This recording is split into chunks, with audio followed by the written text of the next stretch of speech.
জয় বাবা লোকনাথ।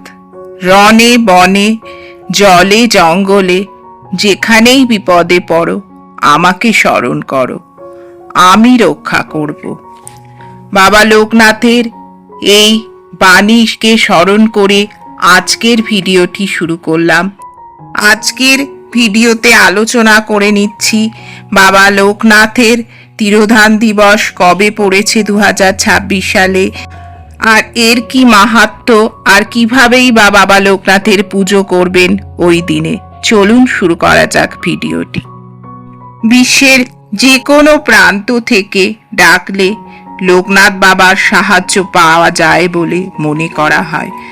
যদিও তার পুজো করার বিশেষ কোনো নিয়ম নেই, তবুও কয়েকটি জিনিস বাবা খুবই পছন্দ করেন। পুজো করার সময় সেগুলো যদি তাকে অর্পণ করা হয় তাহলে বিশেষ ফল লাভ করা যায়।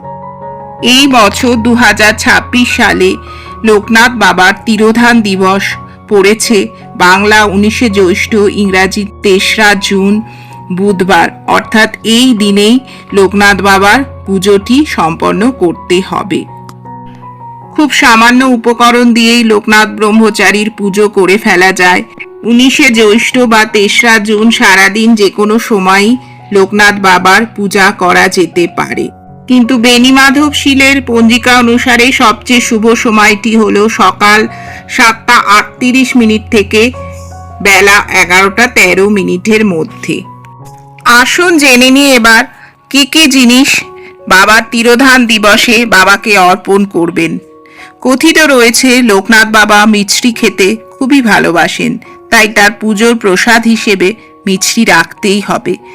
মিছরি ছাড়া অমৃতিও লোকনাথ ব্রহ্মচারীকে প্রসাদ হিসাবে দিতে পারেন।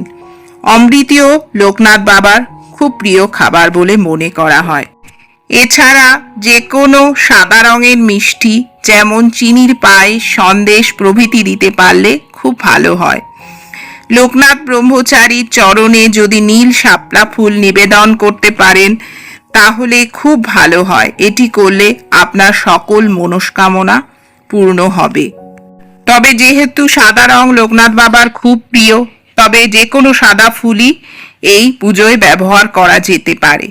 মরশুমি ফল লোকনাথ বাবার পুজোয় অবশ্যই দিতে হবে। তালশাঁস, লিচু, জাম প্রভৃতি ফল তার প্রসাদ হিসেবে অর্পণ করতে হবে।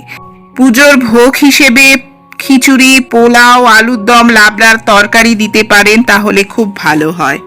অনেকের প্রশ্ন, জ্যৈষ্ঠ মাস মল মাস, তাহলে কি লোকনাথ বাবার পুজো করা যাবে? অবশ্যই করা যাবে, পুজোতে কোনো বাধা নিষেধ নেই। বাবা লোকনাথের কৃপায় আপনারা সকলে খুব ভালো থাকুন, সুস্থ থাকুন। আজকের ভিডিওটি এখানেই শেষ করছি। জয় বাবা লোকনাথ, জয় বাবা লোকনাথ।